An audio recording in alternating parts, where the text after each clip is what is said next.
दोस्तों मैं अभी मौजूद हूँ टिकियापाड़ा के बाईपास में और आप मेरे पीछे देख रहे होंगे कि पूरी तरीके से यहाँ पर कल के डेट में बुलडोजर चला दिया गया है और जो भी यहाँ पर झोपड़ियाँ थी झुग्गियाँ थी उसको डेमोलाइज कर दिया गया है। आखिर क्यों हुआ, कैसे हुआ, सब बताऊंगा इसी वीडियो में। उससे पहले कहूँगा यार सब्सक्राइब कर लेना।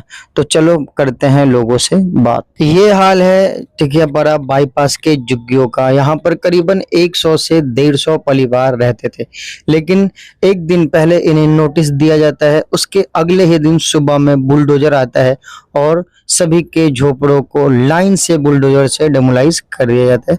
बहुत सारे लोगों के घरों में खाना बन रहा होता है, बहुत सारे लोग बैठे हुए होते हैं, लेकिन उन चीज़ों का ना ख्याल होकर डायरेक्ट जो एक्शन है वो एक्शन चालू हो जाता है। और मैंने यहाँ पर बहुत सारे लोगों से बात भी की और बात करने के बाद पता चला कि इन्हें 5 दिन पहले नोटिस मिला था और नोटिस मिलने के बाद इन्होंने कहा था कि हम मुहर्रम के बाद जो भी है अपना खाली करके यहाँ से दूसरी जगह शिफ्ट हो जाएंगे, जहाँ भी इनका जगह था वो वहाँ चले जाएंगे। लेकिन ऐसा नहीं हुआ। इन्हें उनका कहना है कि प्रशासन ने कहा था ठीक है आप मुहर्रम तक यहाँ रहिएगा, मुहर्रम बाद चले जाइएगा, लेकिन प्रशासन ने आज ये बात कही और अगले ही दिन डेमोलाइज करने के लिए बुलडोजर भेज दिया।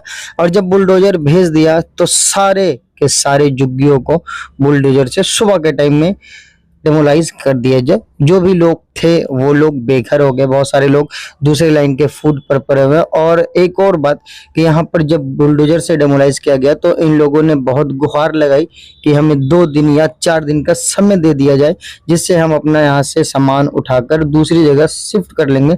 और यहाँ देखिए एक हमारे भाई जो बैठे हुए हैं, ये विकलांग है, ये भी यहीं रहते थे, इनका भी यहीं झोपड़ी था, झुग्गी था और इनको भी भाई बेघर कर दिया गया। ये भी यहाँ पर बैठे हैं मायूस। ये लोग पूरी रात ऐसे ही बिना छत के पूरी रात अपना गुजर बसर किए हैं, लेकिन क्या कर सकते हैं। अब गवर्नमेंट का कहना है कि ये प्रॉपर्टी जो है रेलवे की है और रेलवे इसे खाली करवाकर इस पर रेलवे का काम करवाना चाह रही है। तो क्या कर सकता है, गवर्नमेंट भी अपनी जगह पे राइट है।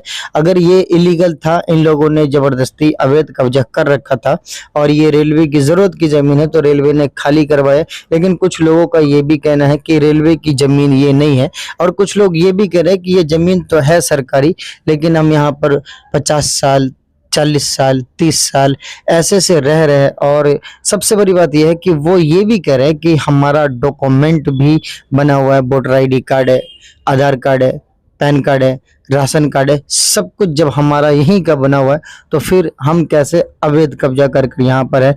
और बहुत सारे लोग ये भी जिद में बैठे हुए हैं कि आज आप मेरा घर तोड़े हैं, कल फिर बनाएंगे, यहीं रहेंगे, यहाँ से कहीं नहीं जाएंगे।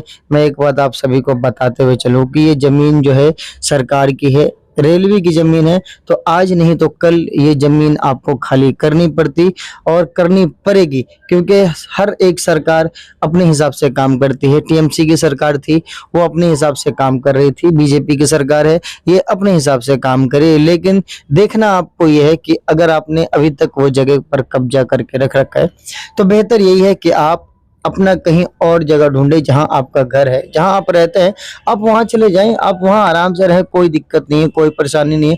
वो आपका इलीगल नहीं होगा, वो नहीं टूटेगा। लेकिन अगर आप सरकार की जमीन पर रहिएगा तो वो सरकार के लिए इलीगल है। सरकार उस जमीन से आपको हटा सकती है, आपके घर को तोड़ सकती है, आपके झोपड़े को भी तोड़ सकती है। तो ये सरकार का फैसला है, इस पे ना ही तो हम कुछ कर सकते हैं ना ही तो आप। हाँ, अगर मैं कहना चाहूंगा तो सरकार से इतना जरूर कहूंगा, कर दिया, इनके घरों को तो तोड़ दिया, यहाँ 30-35 साल से थे, तो नहीं कुछ तो आप इन्हें मोहलत देते, कुछ दिनों का समय देते, और अगर इससे अच्छा कुछ हो सकता था तो आप इसके लिए कुछ और व्यवस्था कर देते, यहाँ से उठाकर उन्हें वहां शिफ्टिंग कर देते। लेकिन नहीं, लोग बेघर हो गए हैं, बिना छत के रात गुजार रहे हैं।